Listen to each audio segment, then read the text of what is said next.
ओम, कुछ समय तक अपनी कक्षा कारणवश नहीं हो सकी। तो अभी जो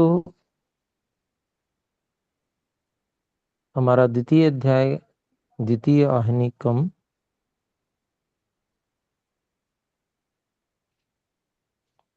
इसके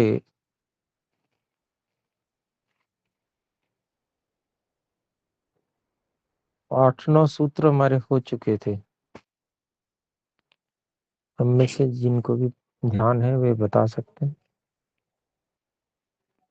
गुरुजी 9वां तक हो चुका है। जी धन्यवाद। धन्यवाद गुरुजी।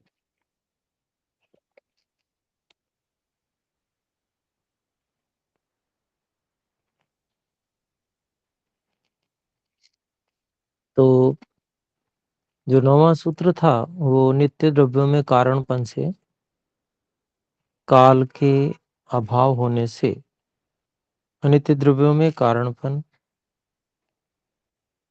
से, काल की सत्ता होने से,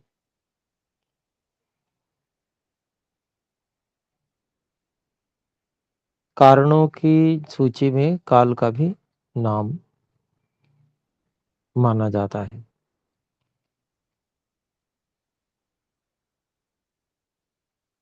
ये बात आई थी काल के विषय में।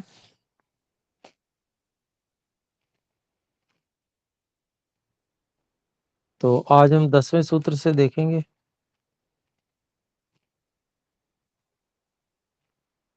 तो 10वां सूत्र है, ये तो इससे पहले पिछली कोई बात पूछनी है तो पूछ सकते हैं। यहाँ हाथ खड़ा हुआ है एक, आशीष जी, कृपया बोलें। प्रणाम आचार्य जी, सभी को नमस्ते। जी नमस्ते।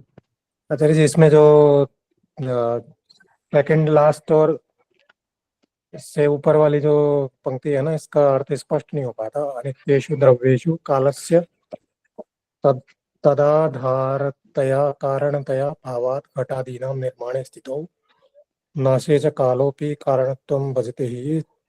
इसमें स्पष्टता नहीं हो पाती, थोड़ा सा बार अच्छा जी, पुनः जी से जी स्पष्ट कर देखो, दीजिए इसको। मैं देखता हूँ जी। हाँ,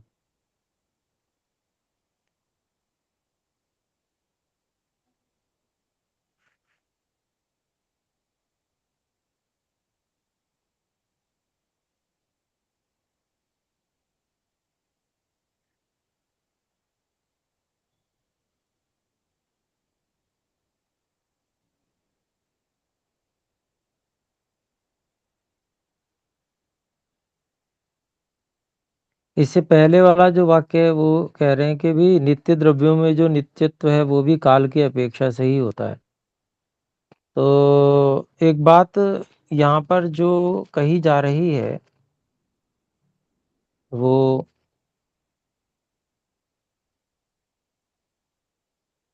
नित्यता को भी सापेक्ष बनाकर कही जा रही है।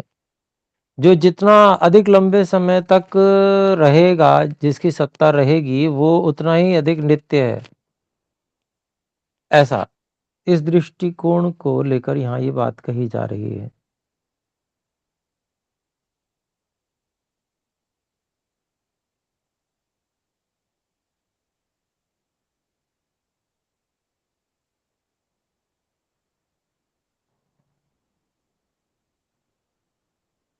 तो यहाँ पर जो ये बात कही गई है, तो नित्य द्रव्यों में नित्यता जो है वो उनकी अधिक अवधि होने के कारण से है। ये इसलिए ऐसा कह रहे हैं क्योंकि यहाँ पर जो है वो परमाणु तक ही बात की जाएगी मुख्य रूप से,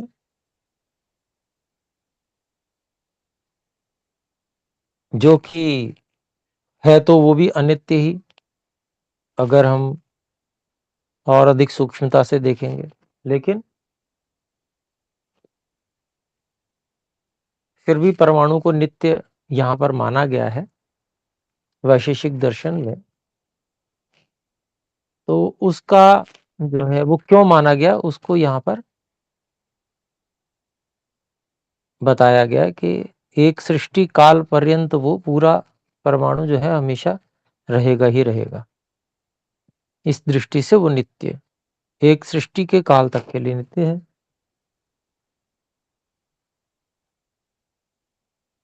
फिर आगे कहते हैं पुनश्च अनित्येषु द्रव्येषु कालस्य तदाधारतया।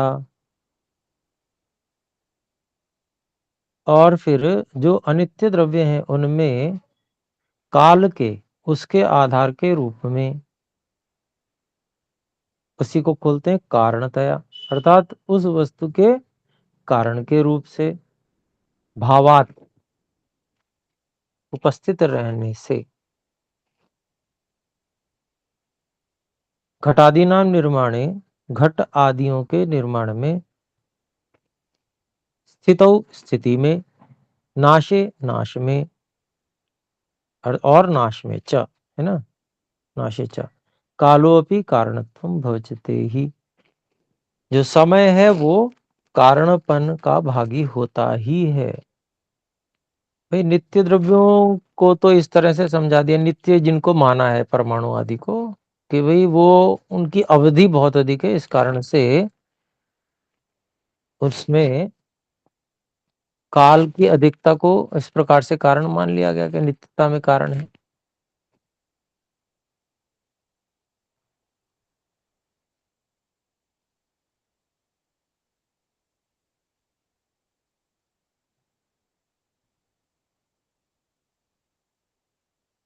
लेकिन जो अनित्य वस्तुएं हैं उनमें तो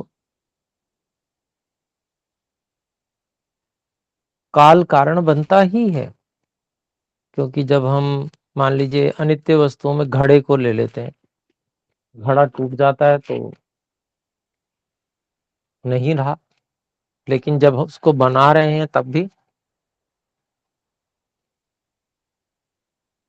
समय उसमें लगता ही है। भाई अचानक तो बन नहीं जाता,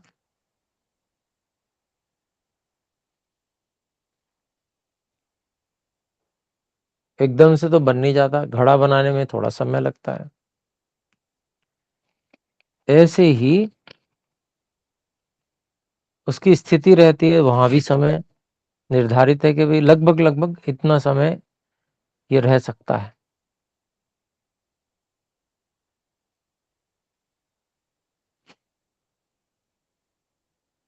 इसी तरह से उसका नाश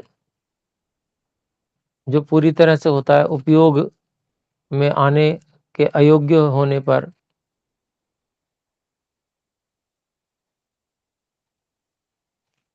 घड़े को तोड़ भी दें तो वापस मिट्टी बनने में समय लग जाता है, कीकरे रह जाते हैं। तो इस तरह से तीनों ही चीजों में, उत्पत्ति, स्थिति और नाश, इन तीनों ही स्थितियों में समय वहां कारण बन रहा है, अनित्य वस्तुओं में भी, ऐसा कहना चाहते हैं।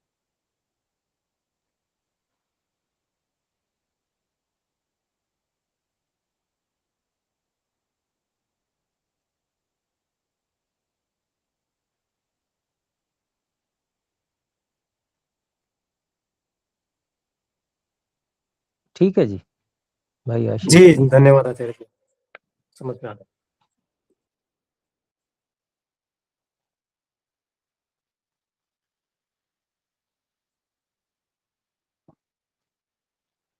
तो अभी इसमें क्रम प्राप्ता दिक, ये काल के बाद में अब द्रव्यों की चर्चा में दिशा आ गया, दिशा भी आ गई।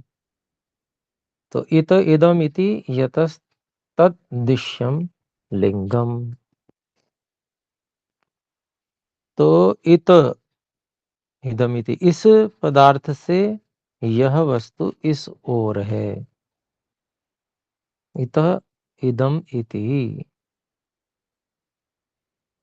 यह वस्तु इस दूसरी वस्तु से इस ओर है। यतः तद दिश्यम लिंगम, इस प्रकार का जो व्यवहार है वो जिस तत्व के आधार पे होता है उसी को दिशा कहते हैं। तो ये परिभाषा हो गई दिशा की। भाष्य देख लेते हैं।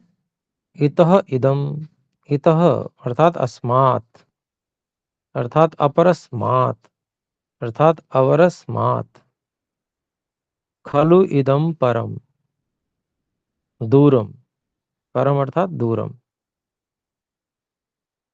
तो कहते हैं कि इससे, अर्थात इतः मतलब इससे, अर्थात अस्मात् उसी को खोला, मतलब दूसरे वाले से, परे वाले से, यह जो वस्तु है वो दूर है, पर है, या इसको ऐसा कह सकते हैं, इतः पूर्वस्मात् इदम पश्चिमम। इस जो पूर्व वाली वस्तु है इससे यह वस्तु पश्चिम में है, दक्षिणम उत्तरम वा इत्यादिकम, पश्चिम में है या दक्षिण में है या उत्तर में है, इत्यादिकम निर्देशम कृतम। इस प्रकार से जो निर्देश किया गया। कल्पनम, वो व्यवहार में लाया जाता है निर्देश करके। क्या था? यतो भवति, अर्थात जिस वस्तु, जिस पदार्थ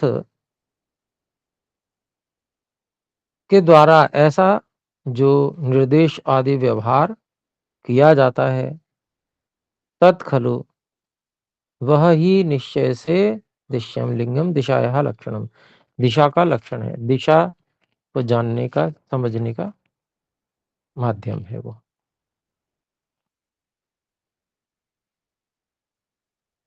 तो ये 10वां सूत्र हो गया। फिर कहते हैं द्रव्यत्व नित्यत्वे वायुना व्याख्याते। तो दिशा का जो द्रव्यत्व है और दिशा का जो नित्यत्व है वो भी वायु के समान समझ लेना चाहिए।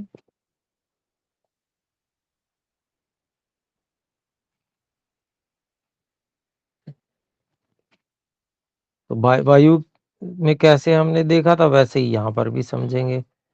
तो आइए भाष्य देखते हैं। दिशो द्रव्यत्वम नित्यत्वम च वायुना तुल्यम व्याख्यातम वेदितव्यम।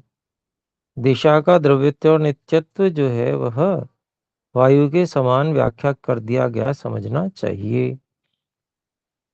अद्रव्य अद्रव्यवत्वेन अन्य द्रव्य मिश्रण राहित्येन, अद्रव्यवत्व होने के कारण से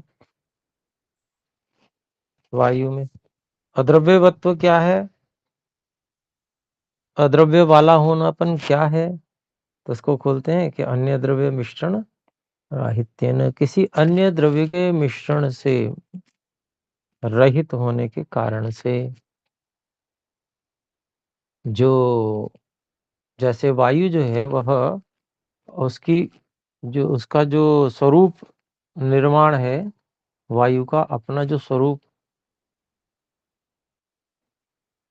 जो वस्तु रूप में है, अर्थात जो स्पर्श आदि से उसका बोध होता है, तो उसमें किसी अन्य का सहयोग नहीं है कि भाई उसके कारण से स्पर्श विदित होता है। वो उसका स्वभाव है, स्वाभाविक है वो। किसी अन्य द्रव्य के मिश्रण के कारण से उसका स्वरूप प्रकटीकरण नहीं होता। तो इसी को कहा अन्य द्रव्य मिश्रण राहित्येन। फिर कहते हैं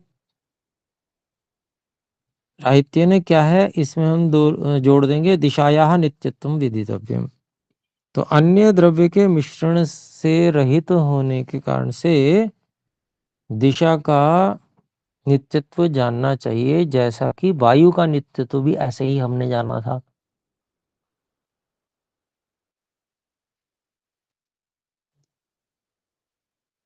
फिर कहते हैं क्रियावत्वेन, उसको खोलते हैं, क्रियाया आधारत्वेन। क्रिया का आधार बनने से, कोई भी क्रिया दिशा को लक्षित करके की जाती है। तो क्रिया का आधार दिशा बनती है। उदाहरण देते हैं, यथा श्येनः पूर्वस्य दिशः उड्डीय दक्षिणायां दिशि गतः। तो जैसे जो बाज पक्षी होता है वो पूर्व दिशा से उड़कर दक्षिण दिशा में गया। गुणवत्वेन च, तो ये क्रिया का आधार होने से, और गुणवत्वेन, और गुण वाला भी होने से।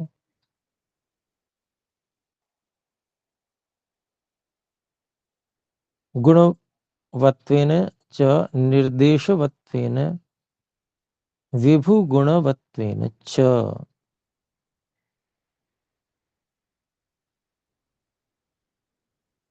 तो भाई इसमें गुण भी पाया जाता है।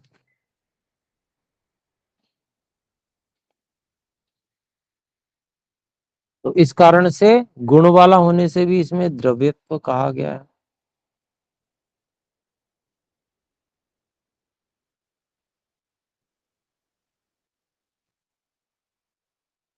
तो गुण वाला होनापन इसका उसका निर्देश किया गया है। कैसे? कि कौन सा गुण है दिशा में? कि भाई वो विभु है, व्यापक है दिशा, जहां देखो कोई ना कोई दिशा जरूर है। तो अब जब गुण बता दिया और क्रिया वाला भी है, दिशा में क्रिया भी होती है, तो इससे क्या सिद्ध हुआ कि द्रव्य है। तो नित्यत्व तो अन्य द्रव्य मिश्रण रहितता के कारण से हो गया सिद्ध, और गुण वाला और क्रिया वाला होने से द्रव्यत्व सिद्ध हो गया। इस प्रकार से दिशा जो है उसका द्रव्यत्व और नित्यत्व दोनों वायु के समान ही सिद्ध हो गए। तो फिर कहते हैं, अगला सूत्र कहते हैं तत्वम भावेन, 12वां सूत्र है।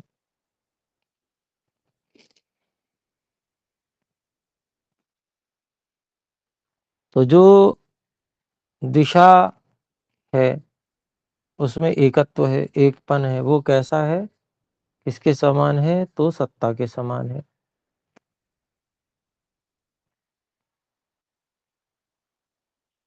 छोटा सा भाष्य है, तत्स्वरूप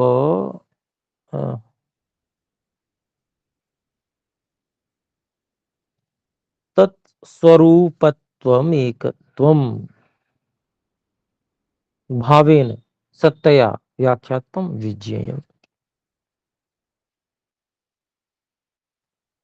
उस का स्वरूपत्व,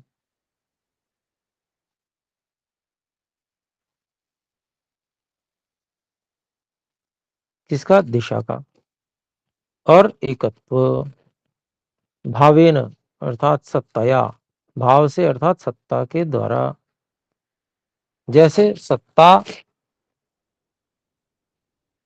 एक ही होती है, ठीक वैसे ही यह दिशा भी एक ही है।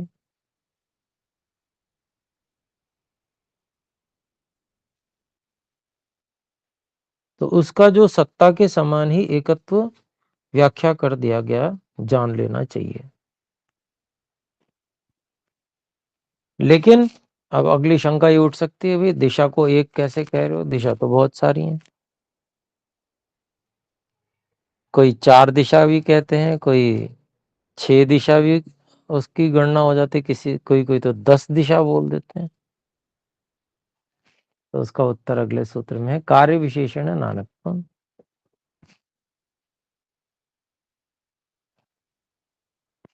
तो कहते हैं कि उसका व्यवहार विशेष होने के कारण से दिशा का अनेकत्व कहा जाता है। तो उसका भाष्य कहते हैं, दिशा एकत्वे अपि दिशा एक होने पर भी, दिशा का एकपन होने पर भी व्यवहार विशेषण, विशेष रूप से उसका व्यवहार होने के कारण से तस्याः नानात्वम् उपचर्यते, उस दिशा का नानात्व अर्थात बहुत सारी दिशाओं होनापन उसका व्यवहार किया जाता है। तो व्यवहार भाई एक होते हुए भी अनेक का व्यवहार कैसे हो सकता है, उस शंका का समाधान अगले सूत्र में है। तत्कथम इति उच्यते, भाई ऐसा कैसे हो सकता है, तो उसके बारे में कहते हैं 14वां सूत्र है, आदित्य संयोगात भूतपूर्वात भविष्यतो भूताच्च प्राची। भाई सामान्य रूप से तो दिशा एक ही है, कैसे दिशा का जो है बताया जा रहा है कि भाई सामान्य रूप से कहा जाता है कि भाई आपके सामने की ओर जब आप चलोगे तो इतने कदम चल के दाईं ओर मुड़ने पर जो चीज आप ढूंढ रहे हैं वो मिल जाएगी।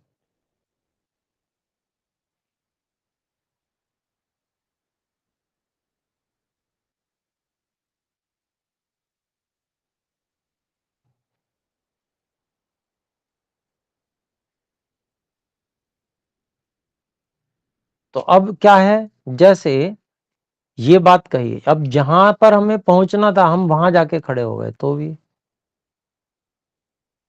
तो भी क्या कहेंगे, आप जहां से आए थे वहां कैसे पहुंचेंगे, तो जैसे आप खड़े हैं सामने की ओर चलते जाइए, बाएं हाथ को मुड़ जाइएगा, थोड़ी दूर चल के आप वहां पहुंच जाएंगे जहां पर आप पहले थे।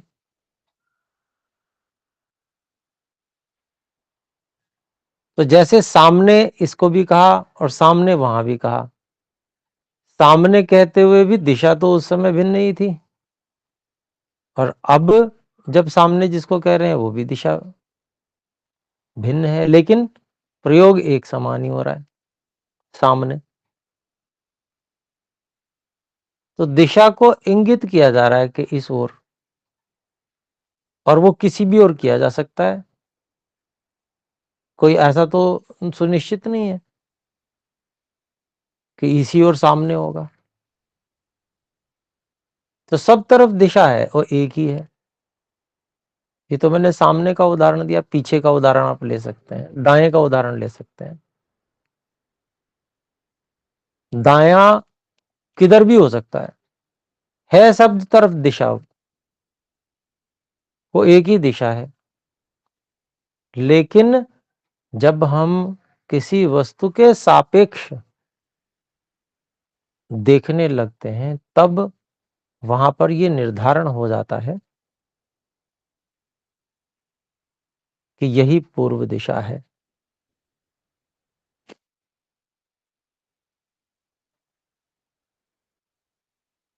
तो यही बात यहां पर बताई गई है इस सूत्र में, आदित्य संयोगात भूतपूर्वात भविष्यतो भूताच्च प्राची।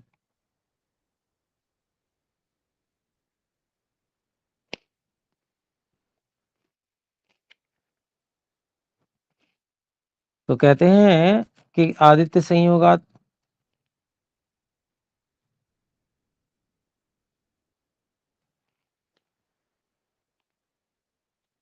आदित्य का अर्थात सूर्य का जो संयोग होने के कारण से भूतपूर्वात,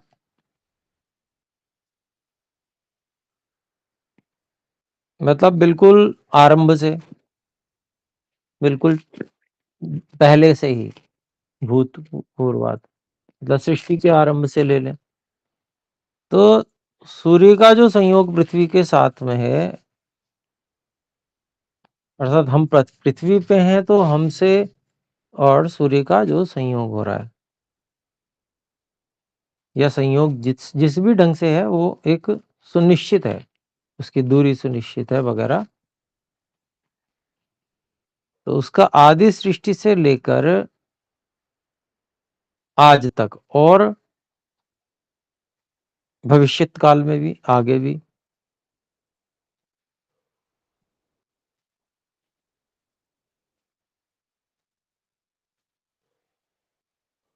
जिस ओर से संयोग हुआ है और हो रहा है और हमेशा होता भी रहेगा, जिस दिशा से हो रहा है वही पूर्व दिशा है, प्राची।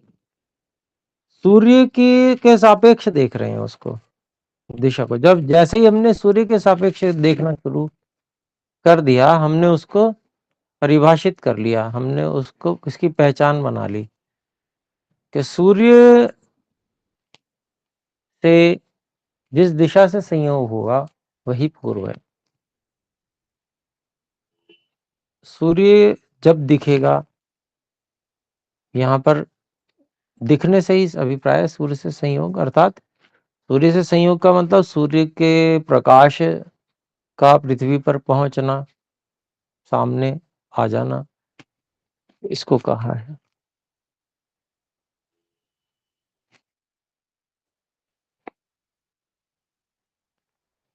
तो पहले भी ऐसे ही था, आज भी ऐसे ही है, आगे भी ऐसा ही होगा कि सूर्य से संयोग जिधर से हो रहा है वही पूर्व दिशा होगी। तो समय हमारा हो गया है।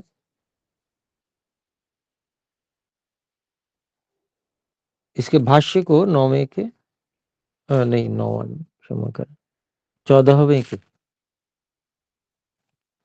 14वें सूत्र के भाष्य को हम फिर अगली कक्षा में देख लेंगे। तो आइए एक बार ओम का उच्चारण करते हैं। ओम